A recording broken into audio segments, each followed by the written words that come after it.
तो आगे हम बढ़ते हैं और आज देखते हैं हम लोग, समझिए एक्सचेंज रेट कोटेशन। आज हम देखते हैं एक्सचेंज रेट कोटेशन क्या होता है। एक्सचेंज रेट के बारे में तो आपने लास्ट के वीडियो में समझ लिया था कि जब एक करेंसी का कन्वर्जन दूसरे करेंसी के साथ होता है तो वो जो प्राइस है, वो जो रेशियो है, जो रेट है जिसके द्वारा एक्सचेंज किया जाता है, वही रेशियो आपका, वही प्राइस आपका एक्सचेंज रेट कहलाता है।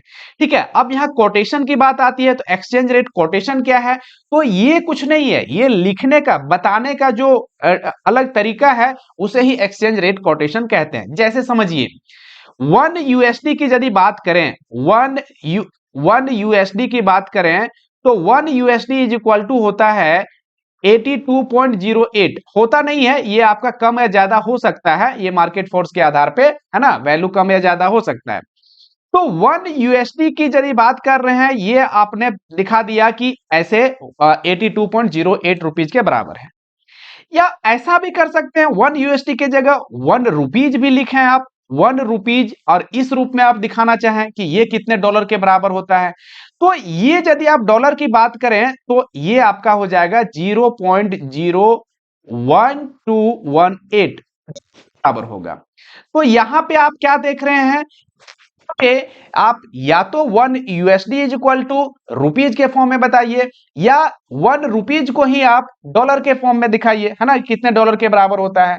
ठीक है, यहां 1 रुपीज को 100 रुपीज भी ले सकते हैं, 10 रुपीज भी ले सकते हैं, 1 USD को आप 110 कुछ भी ले सकते हैं, लेकिन जो भी होगा फिक्स होगा, और उसके कंपेयर में आप दूसरे को दिखाएंगे कि कितने के बराबर है वो।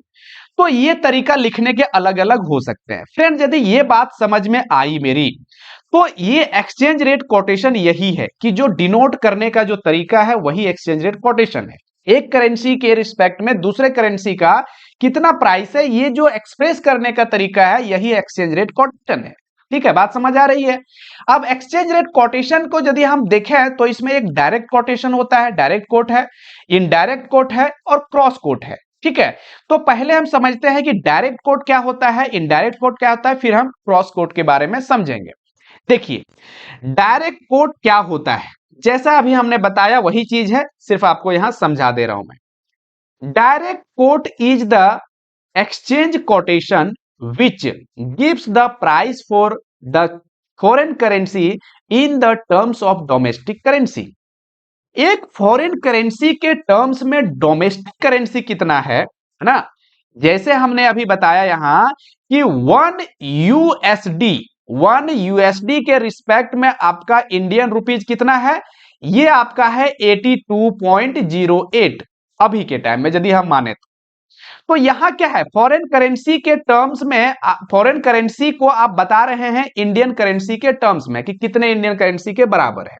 यही आपका डायरेक्ट कोट है। क्या समझा आपने कि जब foreign currency in terms of domestic currency बताया जाता है तो वो जो तरीका है, वो जो वे है बताने का, ये डायरेक्ट कोटेशंस में आता है।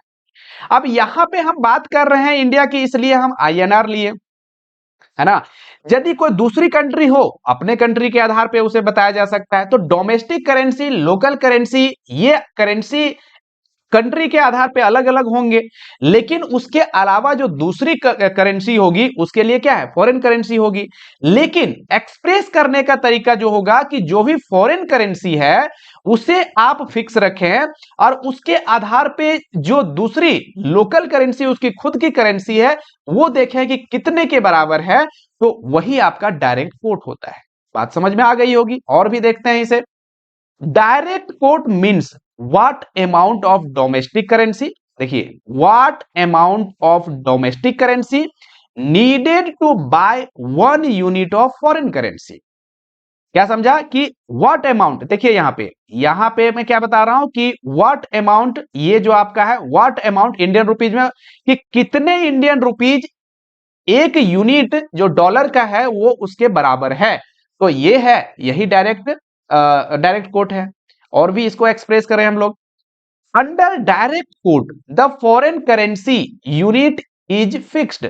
यहां देखो ना, USD 1 यूनिट फिक्स किया हुआ है, यहां 1 यूनिट लीजिए, 10 लीजिए, 12 लीजिए, लेकिन आप फिक्स रखे हैं। उसके रिस्पेक्ट में आप देखेंगे कि डोमेस्टिक करेंसी कितना का उसका वैल्यू हो रहा है। तो वही कह रहा है कि foreign currency unit is fixed while local और डोमेस्टिक करेंसी वेरीज। यहां पे लोकल करेंसी कौन सा है? इंडियन रुपीज है, जब इंडिया की बात कर रहे हैं तो ये आपका वेरी कर सकता है, लेकिन इसे आप फिक्स रखेंगे। तो यही आपका जो होता है एक्सप्रेस करने का जो तरीका है, ये डायरेक्ट कोट में आता है। फाइनली हम लोग एक बार और देखें, 1 unit of foreign currency is equal to how many units of domestic currency. ऐसा यदि हम लिखें कि 1 यूनिट जो है डॉलर, वो कितने इंडियन रुपीज के बराबर है, तो इस प्रकार जो एक्सप्रेस किया जाता है वो डायरेक्ट कोट होता है। अब मुझे लग रहा है इससे ज्यादा समझाने की आपको जरूरत नहीं होनी चाहिए, ठीक है। तो समझ में यदि आ गया तो अब हम देखते हैं आगे कि इनडायरेक्ट कोट क्या होता है। जस्ट इसका उल्टा है। इसका उल्टा है कहने का मतलब यह हो गया कि वहां पे हम फॉरेन करेंसी को फिक्स करते थे और जो डोमेस्टिक करेंसी है उसे हम वेरिएबल मानते थे, वेरी करते थे, है ना, कि कितना यूनिट के बराबर है 1 यूनिट ऑफ फॉरेन करेंसी। यहां उल्टा है। यहां क्या है? यहां पे डोमेस्टिक करेंसी को ही फिक्स किया जाएगा, डोमेस्टिक करेंसी को फिक्स किया जाएगा और उसके आधार पे देखा जाएगा कि फॉरेन करेंसी कितना है, ठीक है। जैसे देखिए वही कह रहा है, the quotation which gives the quantity of foreign currency required to buy 1 unit of domestic currency is known as indirect quotation। क्या कह रहा है कि जब आप जो आपका डोमेस्टिक करेंसी है, जैसे 1 rupees is equal to how many units of USD, यदि हम यहां के हैं कि कितने ये आपका यूएसडी के बराबर है, कितने आपका यूएसडी के बराबर है, तो इस प्रकार जो हम एक्सप्रेस करेंगे वही इनडायरेक्ट कोट हो जाएगा। जस्ट उल्टा है, कुछ नहीं है इसमें। यहां पे बस डोमेस्टिक करेंसी को फिक्स करना है, दूसरे करेंसी के रिस्पेक्ट में देखना है। और आगे क्या है उसी को फिर बता रहा है कि the quote is indirect when price of 1 unit of domestic currency is expressed in terms of foreign currency, कि 1 यूनिट ऑफ डोमेस्टिक करेंसी को कितने फॉरेन करेंसी के रूप में हम दिखाएंगे, वही हमारा इनडायरेक्ट कोट है। तो देखिए कहने का हर ये जो लैंग्वेज है वो घुमा के बोला जा सकता है, लेकिन आपको समझना ये है कि 1 यूनिट कह लीजिए या कोई यूनिट, है ना, 10 100 बोल रहा हूं कुछ भी, वो कितने यूएसडी या तो आप यूरो जो भी कह सकते हैं, वो कितने के बराबर है, तो वैसे केस में ये इनडायरेक्ट कोट हो जाएगा, ठीक है। जरूरी नहीं है कि इंडियन रुपीज और यूएसडी को लेना है ना, कुछ भी आप ले सकते हैं, एक डोमेस्टिक करेंसी होगा, दूसरा फॉरेन करेंसी होगा, ठीक है।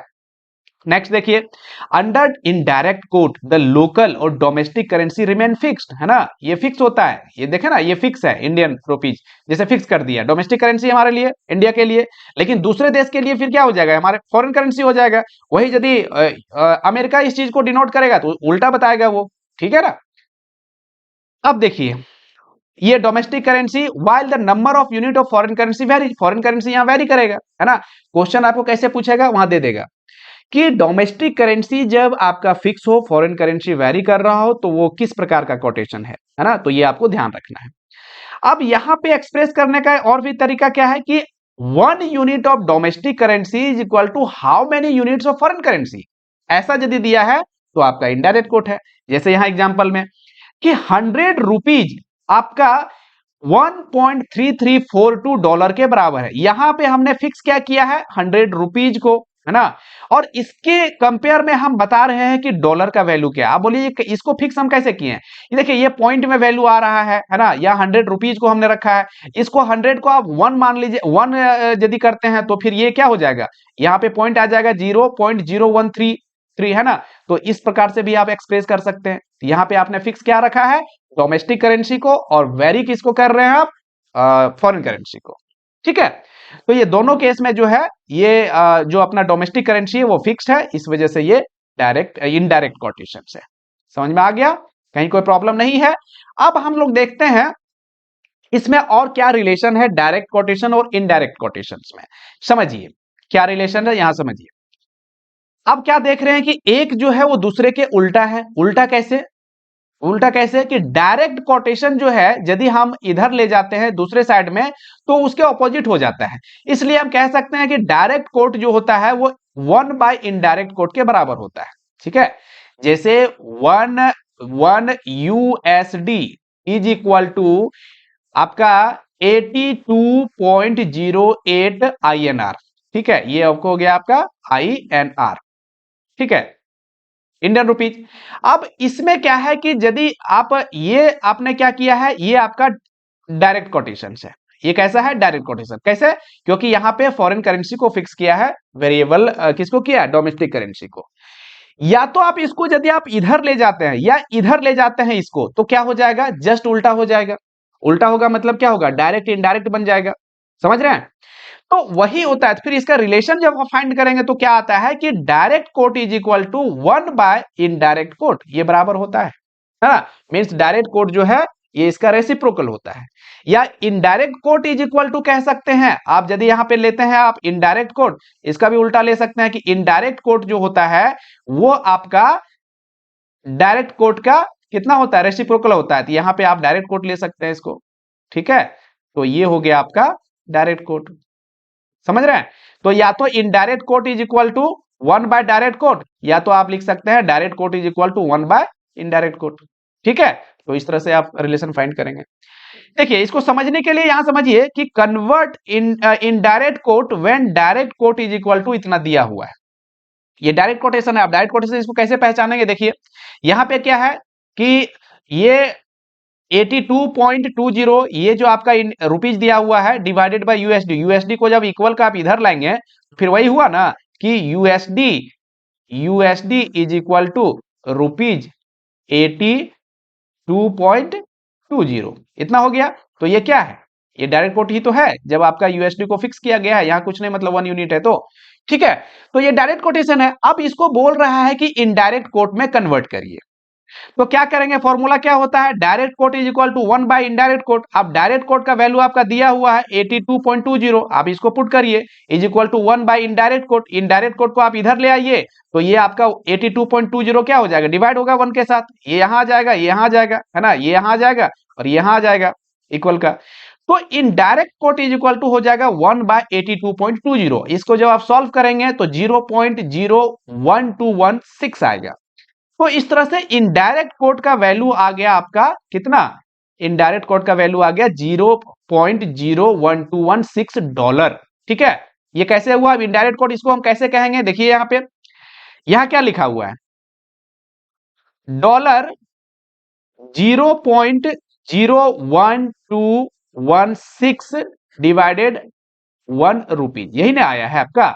अब ये जो डिवाइड है इसका मतलब है कि इक्वल का इधर हम यदि लाएंगे, ये इधर ले आएंगे तो क्या हो जाएगा? 1 रुपीज, है ना? ₹1 या 1 रुपीज इज इक्वल टू कितना हो जाएगा? 0.01216। ये आपका डॉलर हो गया।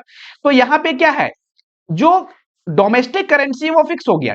डोमेस्टिक करेंसी के आधार पे आपका फॉरेन करेंसी को बताया जा रहा है। ये क्या हो गया? आपका डायरेक्ट कोट हो गया। ठीक है, तो इस तरह से फॉर्मूला रखेंगे याद आप, ताकि जो न्यूमेरिकल क्वेश्चन भी पूछा जाएगा वो आसानी से आपसे। तो हम बात करते हैं क्रॉस कोट की। तो डायरेक्ट कोट और इनडायरेक्ट कोट आपने देख लिया। अब हम यहाँ क्रॉस कोट देखने की कोशिश कर रहे हैं क्या होता है ये। तो देखिए, इंडियन मार्केट की यदि बात करें तो इंडियन मार्केट में डायरेक्ट जो रिलेशन होता है वो आपका यूएसडी और आईएनआर के साथ रिलेशन है। यदि आप इसका देखेंगे कोटेशन, तो यूएसडी और आईएनआर के साथ आपका डायरेक्ट रिलेशन होता है। इसके अलावा यदि दूसरे करेंसी के साथ यदि आप इंडियन रुपीज का रिलेशन देखेंगे, उसका जो रेट देखेंगे, तो आपको नहीं मिलेगा। उसके लिए क्या करना पड़ेगा कि इंटरनेशनल मार्केट के साथ जिस करेंसी में आपको चाहिए उसका वैल्यू, वो आपको इंटरनेशनल मार्केट से इनडायरेक्टली रूप में उसे फाइंड आउट किया जाता है। यही आपका क्रॉस कोट कहलाता है। देखिए समझिए क्या कह रहा है, समझने की कोशिश करिए, समझ में आ जाएगा। यदि डायरेक्ट और इनडायरेक्ट कोट समझ में आ गया है तो ये बहुत ज्यादा कुछ नहीं है। समझिए, देखिए क्या कह रहा है कि when rate for a particular currency pair are not directly available, है ना? डोमेस्टिक मार्केट में किसी पेयर जो करेंसी पेयर है, जैसे इंडियन रुपीज के साथ किसी दूसरे का यदि आपको डायरेक्टली नहीं अवेलेबल है, उसका रेट नहीं दिया है, तो the price for the said currency pair is obtain indirectly with the help of cross rate mechanism. तो क्रॉस रेट मैकेनिज्म के साथ हम इसे निकाल सकते हैं। ठीक है, उसे ही क्रॉस कोटेशन बोला जाता है। ठीक है, जैसे कैसे? जैसे आपको चाहिए कि if we intend to get quote for क्या जीबीपी आईएनआर, आपको इंडियन रुपीज है आपके पास और आपको चाहिए ग्रेट ब्रिटेन पाउंड चाहिए, तो आप कैसे इसका रेट को फाइंड आउट करेंगे? डायरेक्टली बैंक के पास इसका रेट नहीं है, इंडियन मार्केट की बात करें तो क्या किया जाएगा? तो यहाँ पे no one is prepared to quote GBP INR, है ना? ये आपका जीबीपी आईएनआर के साथ आपका रिलेशन नहीं है, नहीं मिलेगा इंडियन मार्केट में। तो वी कैन वर्क आउट, इसके लिए जीबीपी आईएनआर के लिए क्या करना पड़ेगा कि यूएसडी आईएनआर के इंडिया में की यदि बात करें तो यूएसडी आईएनआर का रिलेशन है ना, इसका कोटेशन है, हमें पता है। और जीबीपी यूएसडी का इंटरनेशनल मार्केट से कोटेशन हमें मिल जाएगा। तो ये दोनों के हेल्प से हम जीबीपी आईएनआर का वैल्यू को निकाल सकते हैं कि कितना आईएनआर देने से जीबीपी हमें प्राप्त होगा। ठीक है, तो इस प्रकार से जो काम करते हैं वो क्रॉस रेट कहलाता है, कि जब आपका डोमेस्टिक मार्केट में अवेलेबल नहीं हो वो रेट और इंटरनेशनल मार्केट से इनडायरेक्टली वो उसे प्राप्त करते हैं, वही आपका क्रॉस रेट कहलाता है, क्रॉस कोट कहलाता है। ठीक है, देखिए अब यहां पे जैसे फाइंड आउट करने की कोशिश करेंगे हम कि जीबीपी आईएनआर का क्या वैल्यू होगा, है ना, इसका रिलेशंस क्या होगा, इसे देखने की कोशिश करेंगे। तो इसमें आपको तो पता है कि यूएसडी और आईएनआर का जो है इंडियन मार्केट में हमें इसका कोटेशन प्राप्त है। ठीक है, और जीबीपी यूएसडी का कोटेशन इंटरनेशनल मार्केट से हमें मिल जाएगा। ठीक है, जो कि वैल्यू इतना है। तो उसके आधार पे हम जीबीपी आईएनआर का वैल्यू निकाल देंगे। कैसे निकालेंगे कि यहां पे देखिए कॉमन क्या है, यूएसडी, यहां भी कॉमन है यूएसडी। तो जीबीपी आईएनआर चाहिए आपको, है ना, इसका कोटेशन, इसका रिलेशन चाहिए। तो इसके लिए क्या करेंगे आप, USD INR into GBP USD. अब यहां देखिए क्रॉस से यूएसडी आपका डिवाइड हो जाएगा, तो कहीं ना कहीं ये वैल्यू आपका जीबीपी बाय यूएनआर मिल जाता है। इसका मतलब इसका रिलेशन आपको मिल जाता है, और यही जो है सो क्रॉस कोट कहलाता है। अब देखिए यहां पे कुछ चीजें हैं जिसे समझने की जरूरत है आपको, कि यूएसडी आईएनआर का वैल्यू जो दिया है 74.9500/9600, इसका मतलब क्या होता है? देखिए ये अभी आगे हम पढ़ेंगे। एक होता है आपका वन वे कोटेशन, एक होता है टू वे कोटेशन। ठीक है, तो वन वे कोटेशन, ये आपका जो है टू वे कोटेशन है। टू वे कोटेशन मींस क्या होता है कि जब आपका बाइंग रेट और सेलिंग रेट दोनों दिया होता है ना, तो वैसे केस में वो क्या कहलाता है, टू वे कोटेशन कहलाता है। तो ये दो रेट क्यों रहता है? क्योंकि बैंक क्या करता है, बैंक जब आप किसी करेंसी को लेने जाते हैं, एक्सचेंज करवाते हैं, तो जो करेंसी आपके पास है वो क्या करेंगे, आप बैंक को, ऑथराइज डीलर को देते हैं। इसका मतलब बैंक या ऑथराइज डीलर उसको बाय करता है उस करेंसी को, और वही करेंसी जब आप लेने जाते हैं फॉरेन करेंसी को, तो बैंक उस चीज को क्या करता है, सेल करता है। तो इसलिए दो रेट को देखा जाता है। तो दो रेट होता है, जो फर्स्ट रेट जो दिया रहता है वो आपका बाइंग रेट है, ये बैंक के पॉइंट ऑफ व्यू से, है ना, बैंक इस चीज को बाय करता है, उसके पॉइंट ऑफ व्यू से ही देखना होता है, बैंक के ऑथराइज डीलर के पॉइंट ऑफ व्यू से। तो फर्स्ट का जो कोटेशन है वो बाइंग रेट दिखाता है, और जो नेक्स्ट जो स्लैश के बाद का कोटेशन होता है वो आपका सेलिंग रेट होता है बैंक के तरफ से। अब यहां पे 74.9500 ये आपका बाइंग रेट है बैंक का, और 74.9600, क्योंकि स्लैश के बाद इधर ये क्या है कि जिस तरह से यहाँ पे 4 डिजिट के बाद ये दिखा रहा है, मतलब पॉइंट के बाद 4 डिजिट है, उसी तरह से पॉइंट के बाद 4 डिजिट, इसे आप समझेंगे, है ना। जब आपका 74 यहाँ नहीं लिखा हुआ है, इसका मतलब है कि 74.9600 ये आपका सेल रेट है, किसका, बैंक का। उसी तरह से यहां भी ये आपका बाइंग रेट है बैंक का, और 1.3680, है ना, 80, क्यों, क्योंकि यहाँ 2 डिजिट्स है, इसका मतलब ये 2 डिजिट के बाद इसका डिफरेंस दिया है, बाकी ये सेम है, तो 1.36 तो सेम रहेगा, और 80 जो है ये आ जाएगा। तो ये आपका सेलिंग रेट होगा, किसका, बैंक का। समझ में आ गया ये चीज। अब इसे देखिए सॉल्व करते हैं। अब जीबीपी आईएनआर ये चाहिए आपको, तो यूएसडी आईएनआर का वैल्यू कितना, यूएसडी आईएनआर का वैल्यू आपका दिया हुआ। अब यहां पे आप डिसाइड क्या करेंगे कि आपको बाइंग रेट लेना है कि सेलिंग रेट लेना है। तो समझ के देखिए, आप बैंक के पास गए इंडियन रुपीज लेकर के, तो बैंक के पास भी क्या है, जीबीपी नहीं है। तो जीबीपी नहीं है तो क्या इंटरनेशनल मार्केट से वो बाय करेगा, है ना। तो इंटरनेशनल मार्केट से वो बाय करेगा, इसका मतलब है क्या, क्या यूएसडी को सेल करेगा। ठीक है, क्योंकि कॉमन चीज क्या है, अवेलेबल क्या है बैंक के पास, यूएसडी है। तो यूएसडी को सेल करेगा, तो सेलिंग रेट जो होता है वो क्या होता है, ज्यादा हमेशा होता है। ठीक है। तो सेलिंग रेट ज्यादा होता है, इसका मतलब 1.3680 का रेट लगेगा, है ना। ये हो गया जीबीपी यूएसडी। और इंडियन मार्केट में आपने इंडियन रुपीज दिया और यूएसडी को क्या करेगा, फिर वो सेल करेगा, तो यहां भी क्या है, सेलिंग रेट लगेगा, तो 74.9600। और इस तरह यदि सॉल्व करेंगे तो आपका वैल्यू आ जाएगा 102.5453। ठीक है, ये आपका लेसन हो गया। इसका मतलब 1 जीबीपी इज इक्वल टू 102.535453 आया। ये आपका वैल्यू निकल करके आया। अब जितना आपको चाहिए जीबीपी, उतना से मल्टीप्लाई करेंगे, उतना आपको इंडियन रुपीज देना पड़ेगा। ये आईएनआर है ना, उतना आपको इंडियन रुपीज देना पड़ेगा, आपको जीबीपी मिल जाएगा। ठीक है, तो ये होता है क्रॉस रेट। बाकी क्लियर हो जाएगा जब हम न्यूमेरिकल बनाएंगे, तो कोई भी चीज की कहां पे हम इसको बाय कर रहे हैं, क्यों बाय कर रहे हैं इंटरनेशनल मार्केट में, यूएसडी को बाय कर रहे हैं, जीबीपी को, सॉरी, जीबीपी को बाय कर रहे हैं, यूएसडी को सेल कर रहे हैं। यहाँ पे आपका जो है सो यूएसडी को सेल किया जा रहा है ना, इंडियन रुपीज लिया जा रहा है आपसे। तो ये सारा क्या कॉन्सेप्ट है, डिटेल में हम न्यूमेरिकल जब बनाएंगे उस समय आपको समझाया जाएगा। लेकिन आपको यहां मेनली जो समझना है, क्रॉस रेट का मतलब क्या होता है, कि जब डायरेक्टली रिलेशंस नहीं होता है डोमेस्टिक करेंसी का उस अवेलेबल मार्केट में, जो आपका डोमेस्टिक मार्केट है, तो इंटरनेशनल मार्केट की सहायता से उसका जो है कन्वर्जन किया जाता है, इसे ही क्रॉस कोट कहा जाता है। ठीक है।